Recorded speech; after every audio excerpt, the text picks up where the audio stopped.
بسم اللہ الرحمن الرحیم نحمدہ و نصلی علی رسولہ الکریم۔ صحیح البخاری کتاب التیمم باب 8 التیمم ضربہ،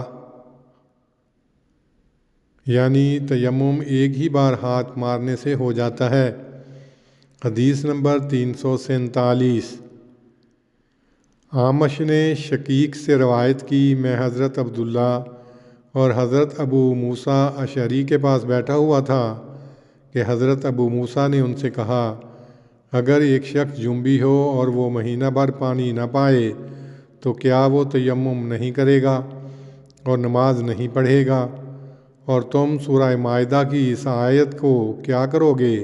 فَلَمْ تَجِدُوا مَاءً، اور تم پانی نہ پاؤ تو پاکیزہ مٹی کا قصد کرو۔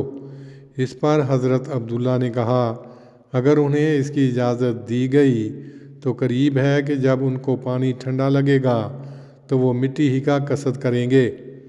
میں نے کہا، تو آپ نے اس کو صرف اس لیے برا منایا ہے؟ جواب دیا، ہاں۔ اس پر حضرت ابو موسیٰ نے کہا، کیا حضرت عمار کی بات آپ نے نہیں سنی جو انہوں نے حضرت عمر بن خطاب سے کہی تھی کہ رسول اللہ صلی اللہ علیہ وسلم نے مجھے ایک کام کے لیے بھیجا اور میں جنبی ہو گیا اور مجھے پانی نہ ملا، اس لیے میں مٹی میں لوٹا جیسا کہ چارپایا لوٹتا ہے۔ پھر میں نے نبی صلی اللہ علیہ وسلم کے پاس اس کا ذکر کیا تو آپ نے فرمایا، تمہارے لیے صرف یہی کافی تھا کہ تم اس طرح کرتے، اور آپ نے اپنے دونوں ہاتھ زمین پر ایک بار مارے، پھر انہیں جھاڑا، پھر دونوں ہاتھوں سے مسح کیا، اپنے بائیں ہاتھ سے اپنے دائیں اپنی ہتھیلی کی پشت پر یا اپنی ہتھیلی سے اپنے بائیں ہاتھ کی پشت پر، پھر ان دونوں سے اپنے منہ پر مسح کیا۔ تو حضرت عبداللہ نے کہا، کیا آپ نے حضرت عمر کو نہیں دیکھا کہ وہ حضرت عمار کی بات سے مطمئن نہیں ہوئے تھے؟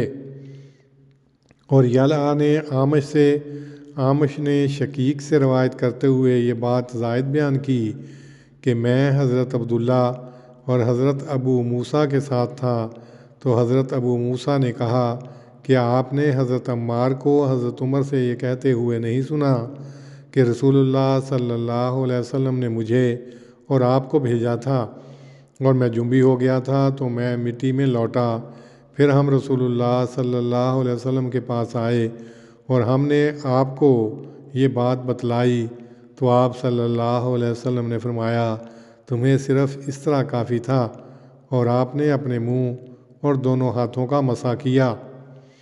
تشریح۔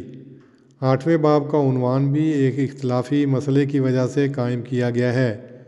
جن علماء نے وضو پر تیمم کا قیاس کیا ہے، انہوں نے 2 بار زمین پر ہاتھ مارنا ضروری سمجھا ہے، ایک بار منہ پر مسح کرنے کے لیے اور دوسری بار ہاتھوں پر۔ جمہور کا یہی مذہب ہے، یعنی امام مالک، امام شافعی اور امام ابو حنیفہ وغیرہ کا۔ مگر امام بخاری رحمۃ اللہ علیہ نے فقہی قیاس پر حضرت عمار کی حدیث کو تشریح دی ہے، کیونکہ اس میں ارشاد نبوی اس بارے میں واضح ہے۔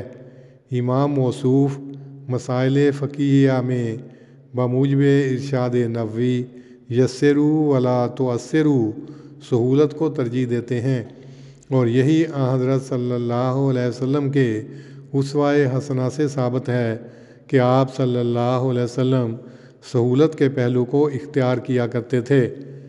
اللہم صلی علی محمد وعلی آل محمد کما صلیت علی ابراہیم وعلی آل ابراہیم انک حمید مجید۔